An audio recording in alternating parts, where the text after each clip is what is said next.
Hey, what's up, everyone? It's Mo, And I'm J.O. and you're listening to Mojo and the Outsiders podcast, brought to you by Backwoods Adventure Mods.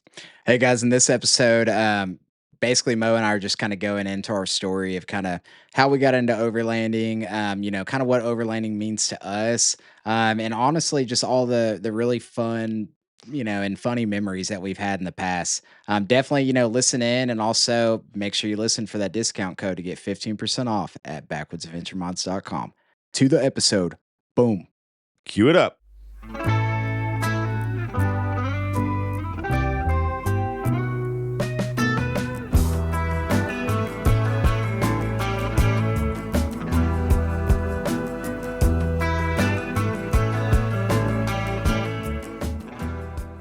Hey, what's up, everyone? I'm Mo. Thanks for tuning in again. Today, we're kind of talking about one of the cringiest words in this whole thing, um, overlanding, and it's not what you think. Probably everybody has, different meanings for that word and stuff, but kind of what it means to myself and J.O., it's something, kind of glorified car camping. Some people, only overland, and that's fine too, but just kind of how it relates to us and our builds and how it's changed us. Yeah.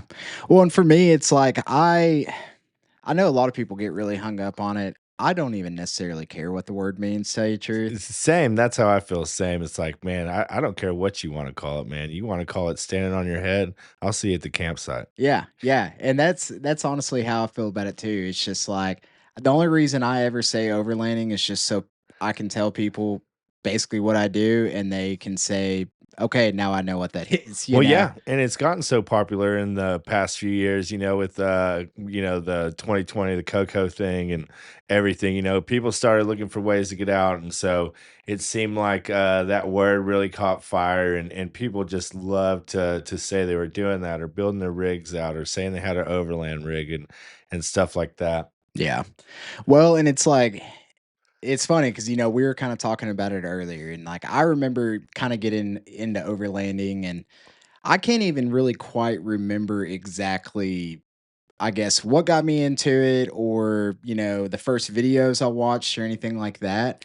I do remember I had like my third gen Forerunner. I was more or less building it out more for hunting, really, just to have something to camp out of, while I was, yeah, going hunting. And then I want to say, in while trying to do research for that, is maybe how I stumbled upon, I guess like overlanding is kind of how I got into it.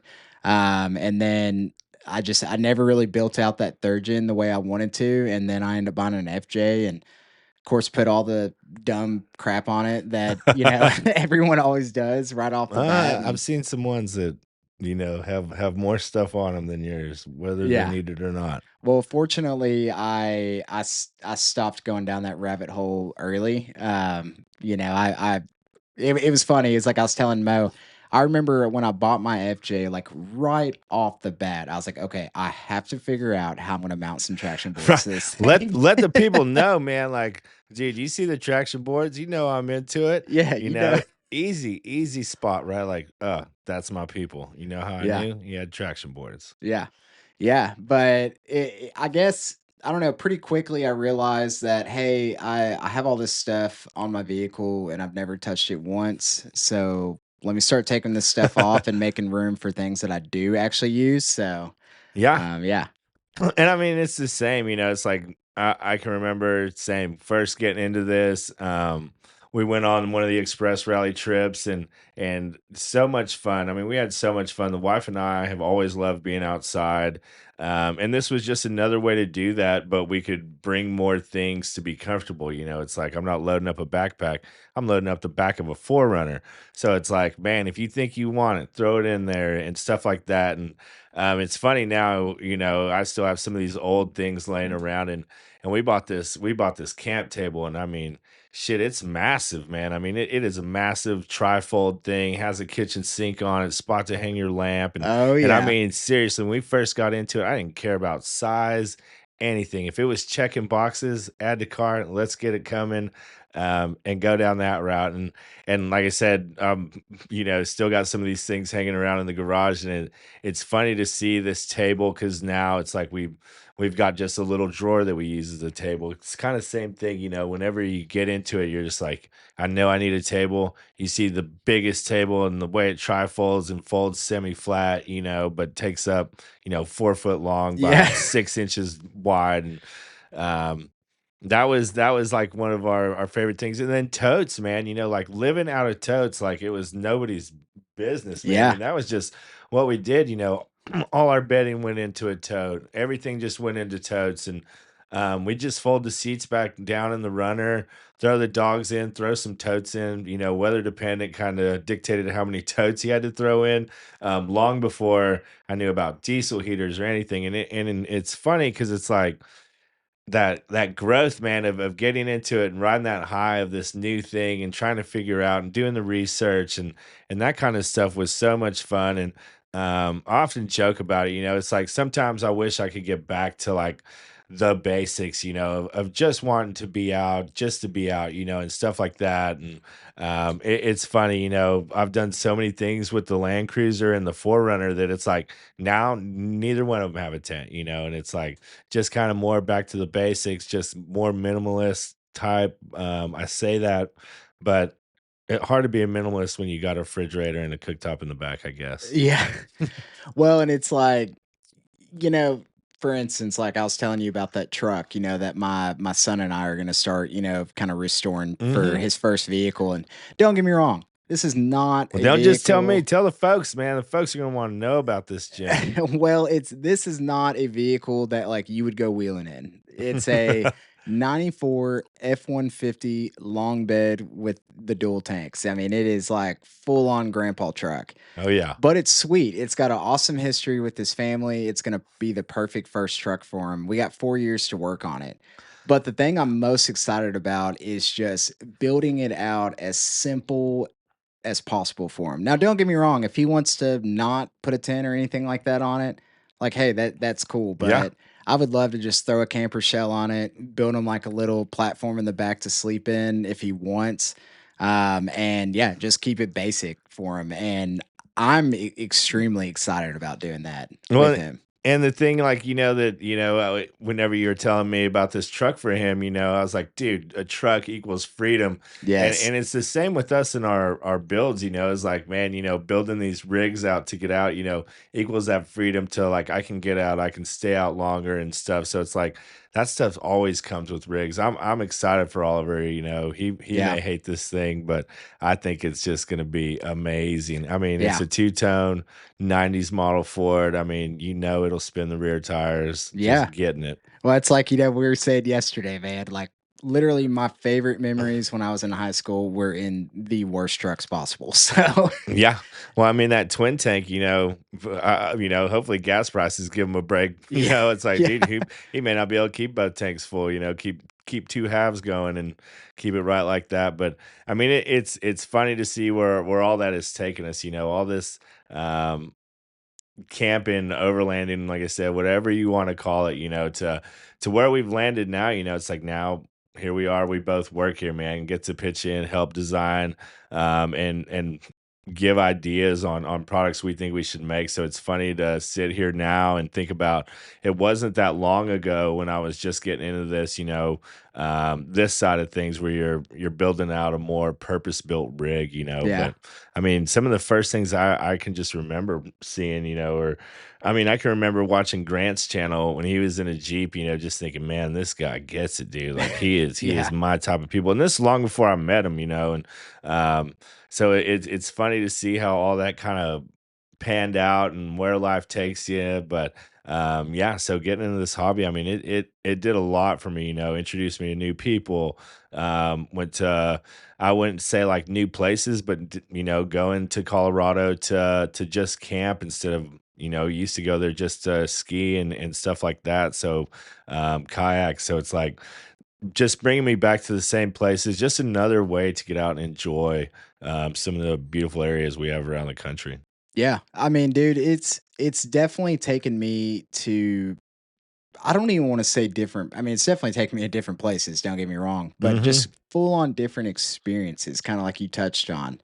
Um, you know, like you were saying, instead of going to Colorado to ski, you're going out there to camp, but it's like going out there to camp, but doing it not in the most rugged way, you know, because I mean, you definitely Ah, have your comforts, gosh, but no. man, you're just able to experience that outdoor life of Colorado, that backcountry life of Colorado in a way that you would never be able to experience ever, you know, without hiking into it or something like that. We just fortunately kind of get to do it in the most comfortable way Yeah. possible. So, And it is, right? You know, it's like, man, there's going to Colorado any time of year, picture perfect, but there's something about, you get to one of these dark sky places and you look up and there's just a million stars in the sky. And it's like some of these things, you can't experience from a hotel, or anything like that. So very fortunate, to have been the places we've been and like I said, to land where we've landed now, where it's a full-time job to get to go do these fun things and like I said, help design amazing products and work with yeah. some of the best guys I know. Yeah. Hello, guys. I am sorry to interrupt the episode, but the coupon code is you need this 15, all caps, and it's YOUNEEDTHIS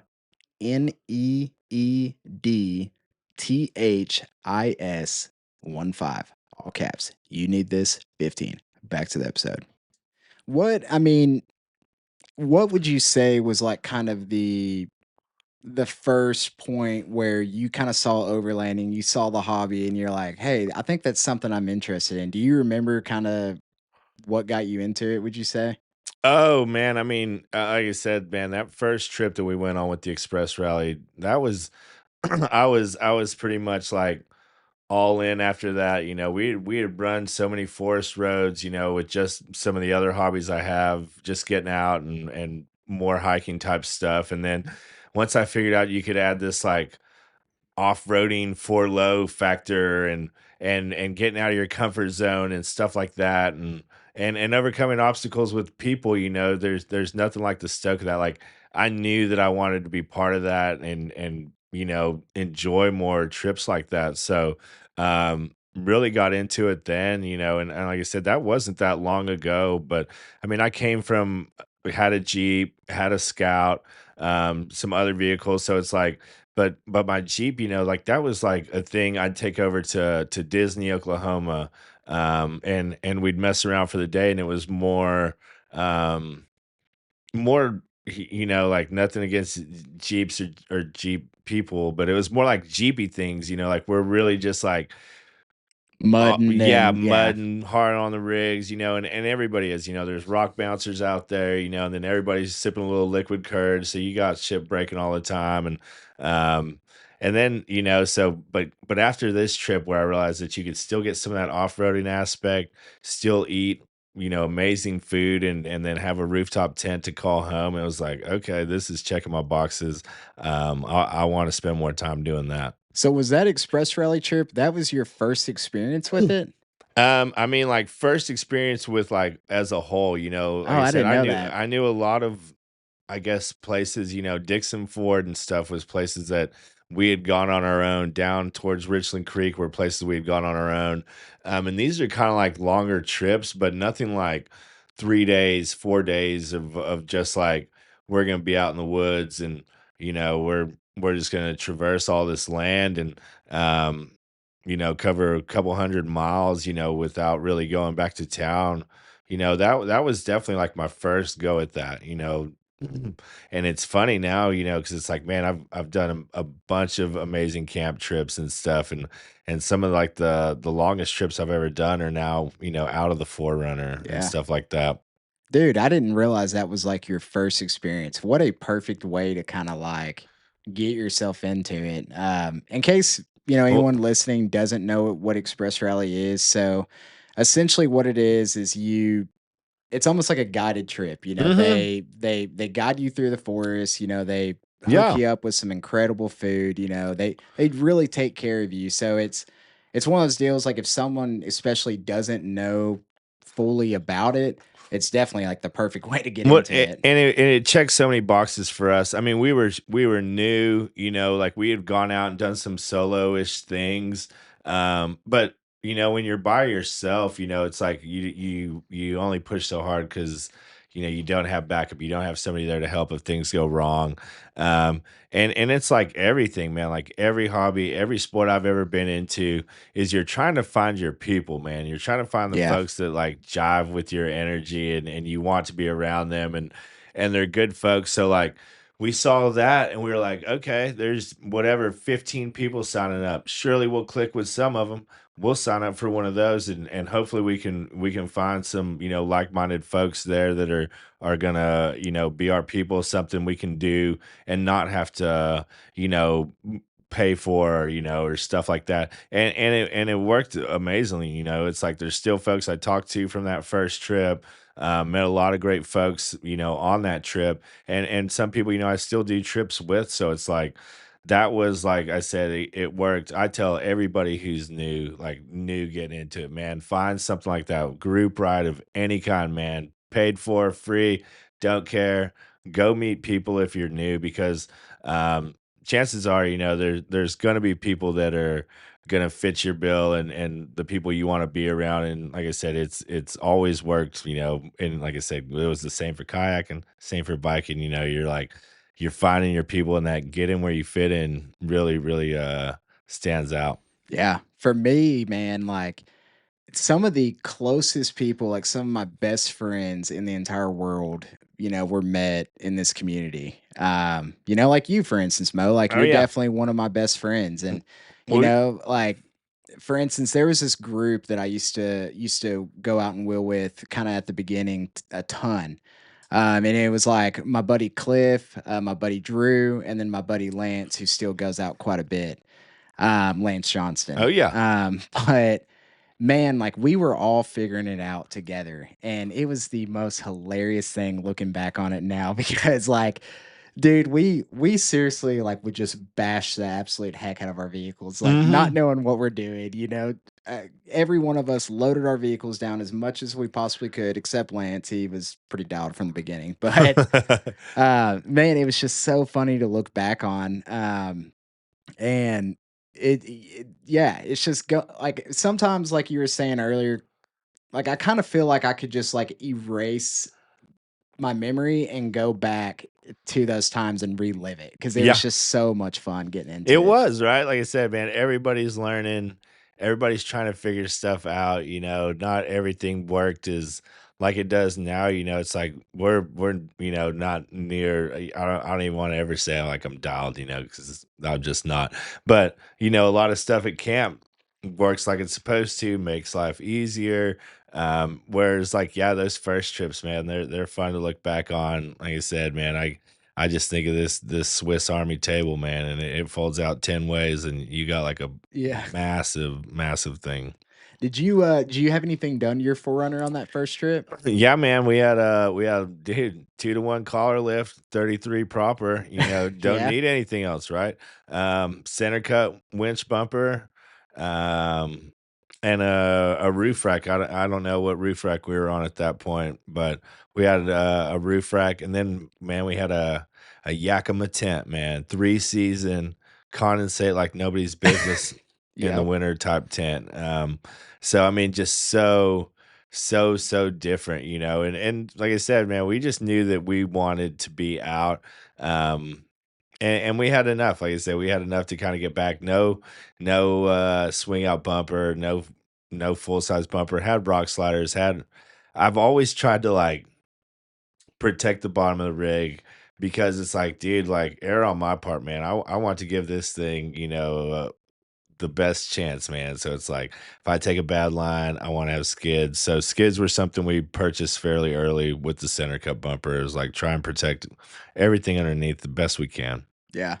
I got pretty lucky with mine because I bought my FJ, so the bumper was already on the vehicle, which I definitely had to take it off, get it sandblasted and recoated because it was rusted to no end. The sliders were actually like the factory sliders that came on the vehicle from Toyota. So I am still running those currently. I'm trying to get the I mean, 4. what a design though, right? Dude, it was awesome, yeah.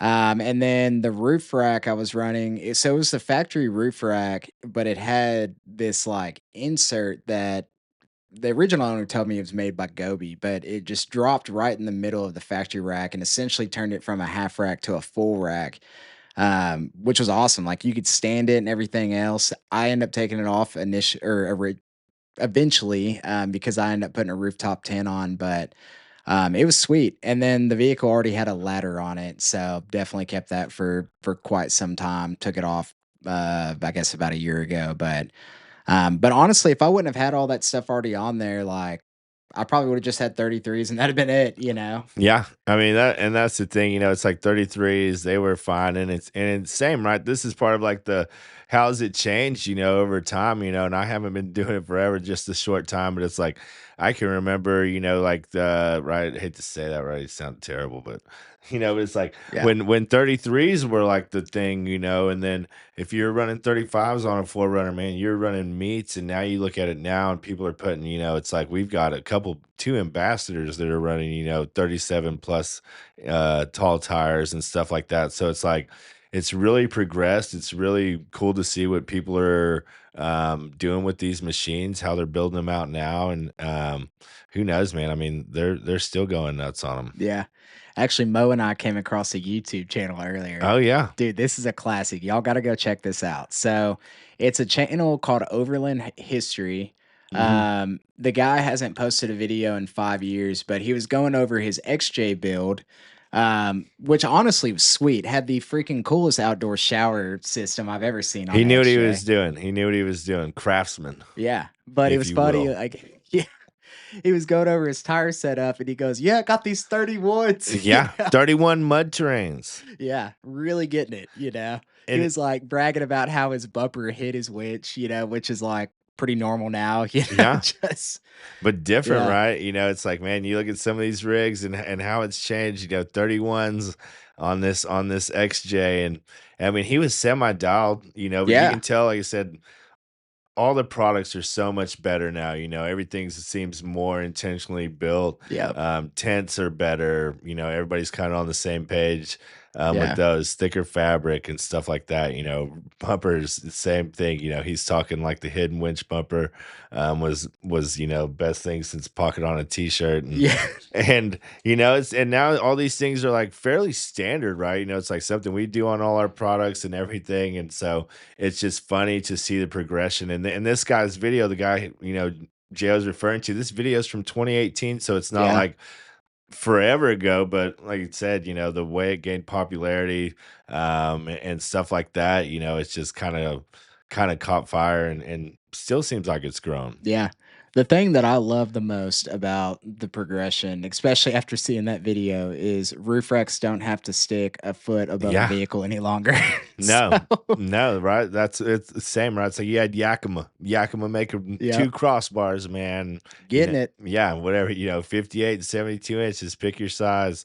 But it is, and then yeah, like I said, where we're at and the stuff we get to help with, it's super cool to see how products have changed. Roof racks obviously way slimmer, bumpers, lighter and stronger. So I mean, it's just cool to see how people keep pushing this industry along, and how people keep trying to innovate, whether it be us or one of our competitors or somebody else in this same ball field that we're in. So, what would you say, going on to a different question, what would you say would be like going from the beginning of your build and going to it now? Is there anything that, or like, what would you say was like the biggest change that you made that's been your favorite? Going from the beginning to, I guess, like now. Things that you realize when you put them on, hey, I didn't need this, and I'm glad I changed this now. Dang, man. I mean, so, like everybody, it's, you're on version whatever 5.7 of your build and stuff. And there's stuff that's always stuck around, it's like our refrigerator.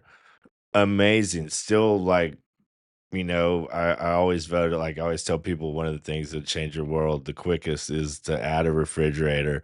Um, so handy. The thing like what have I taken off that I put on? It's like, man, there's there's things that I hate to even say, but like when I first got this forerunner, this is kind of like you and them traction boards, man. This is just same Yeah. thing, man. First thing I know I need to do, increase HPs. I'm gonna add some Raptor lights. I need 3 lights, top of my grill, or people ain't gonna take me seriously. Yep. So it's like that was one of the things where I'm like, oh man, I see it on everybody's, man. I've got to do that, man. I've got to, man. Amazon's got them. They can get them to me by Friday. Give me something to do on Saturday, man. We're gonna get these things right. And that was one of the Yeah. things, where you're just kind of like, those didn't last very long. You're like, ah, man, and you should have known, right? Like I'd seen it everywhere, which meant that after I added it, I would see it even more. Yep. And same, so I pulled those off. And the same, nothing against folks that want to do that, man. Oh, they're I'll cool, you're yeah. right. People, man, build your rig how it makes you smile, man. I just know that that was one of the first things I did added, and came off, just yeah, like I said, it was one of my ladder was another thing that was same, like it was, I guess, coolish, but I I probably used it, if I used it 5 times, that's amazing, but I Yeah. don't know if I used it more times than that. For me, it was a place to mount them traction boards, man. Another way so people knew that I was serious into off-roading because I have traction boards on the outside of my rig.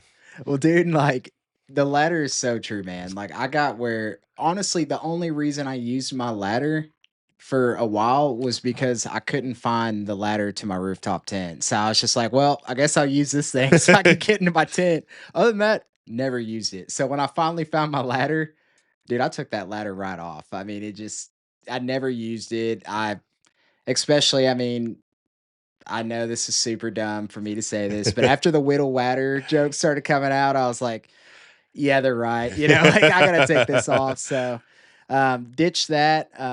But I will say, like, man, one of the funniest things, like when I go back and look at photos, so like winch shackle straps. Yeah. Dude, I used to rock one of those and I thought I was Dude, leave that red so tag hanging. oh, dude, I thought I was so cool. Yeah, Like, right. dude, You and wonder what kind of winch it is? You don't have to. It's got a worn tag on it. You know. mine didn't even have tag because it was a Badlands. It was just red Blake, so it's the cheapest of the cheap, had like the ugliest like shackle, on the outside of it. Yeah. And that was something, not necessarily the tag, but like when my cheap winch finally kind of like started really having not issues, honestly. It stayed very reliable, but started just kind of falling apart little bits and stuff. And I finally put like a nicer looking winch on there. Dude, I definitely like the look of it a lot more for Oh, yeah. sure. I mean, all those things, like I said, it's funny to look back. And I mean, now it's like if I'd have had, what we offer now, it's like now we have deck panels that go in our drifter, and it makes sense for you to have a ladder. You can go up there, stand, strap stuff down, stand up there, take photos, but it's like you're talking 4 years ago, 5 years ago, and there wasn't really any kind of good panel options, anything like Yeah. that. So like I said, it's different how things are changed. Still not gonna add a ladder, but yeah, more For reason for one now. Well, for me too, like the whole ladder deal, especially if you have sliders that actually like come out like a step. Mhm. I don't really know why you would even need to get on top of your roof, other than maybe getting on top of it to shoot a gun or take some photos or whatever. But other than that, I mean, you can pretty much access the entire roof rack just by standing on the step. So I just, for me personally, that is easier. But people, I'm sure find awesome uses for ladders, and definitely not knocking ladders. Like they definitely have their place, kind of deal. Yeah, not everybody's 5'11", you Yeah, know? yeah. So, it's definitely one of those deals, but yeah, I don't know, man. I think back on just that whole experience of like kind of getting into it and Dude, I mean, I will say, like, I was full on addicted to it for probably the first 2 years, I would say. Dude, I think that's the move, man. I think that's how it is, it was the same, same, go out and do it every free chance I got, and I'm, thankful for all those things, man. It's something the wife and I enjoy doing together, still enjoy doing together, and for us, it was perfect to run away every weekend, get out of cell service, and just kind of recharge, man, relax, and come back feeling refreshed and ready to go back into work. Yeah, man. I mean, it truly, honestly, like kind of changed my life. Before I started doing this, dude, I had a boat going out. Definitely not the healthiest hobby in the world is boating, as people know. So I'd go out there all the time, and waste so much money on boating, fuel, constantly fixing the boat.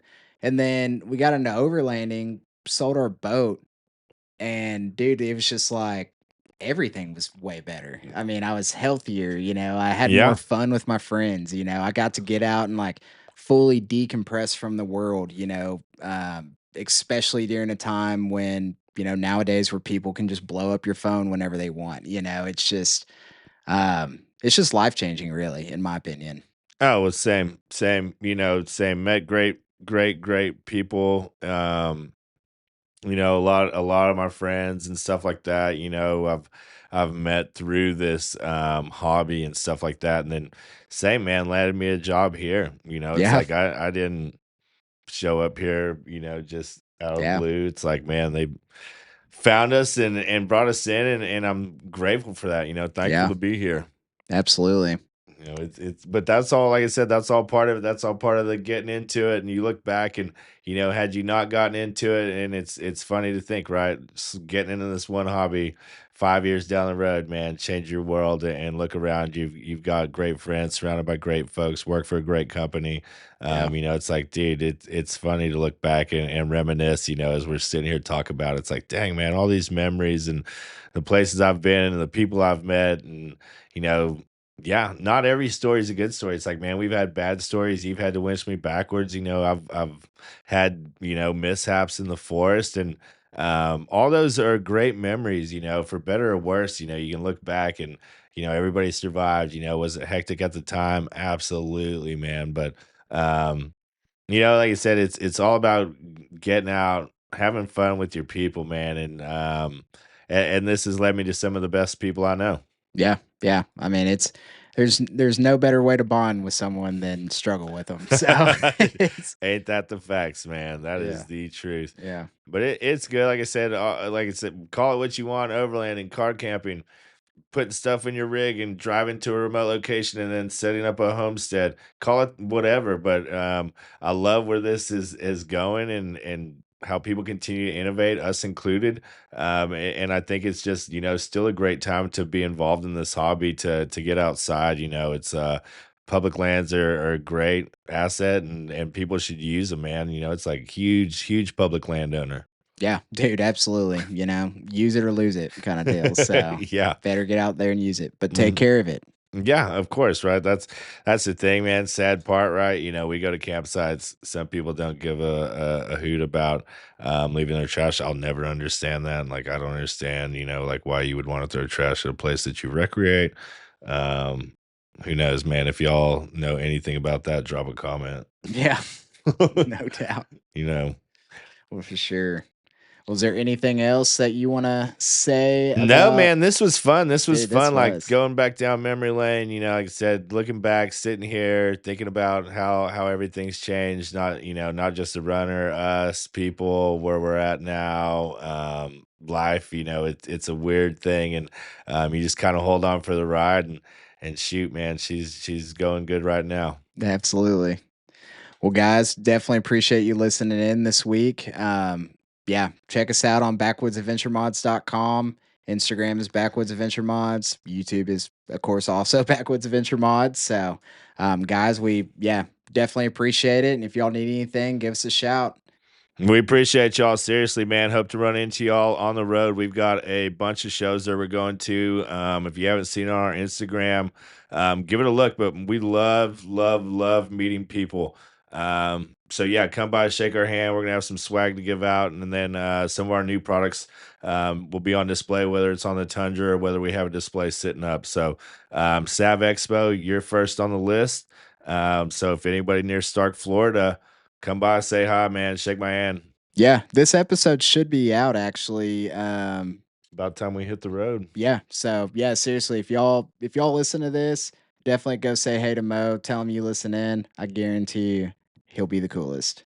I'm gonna do my best. If anything, we'll cheers and high five. Peace. See ya.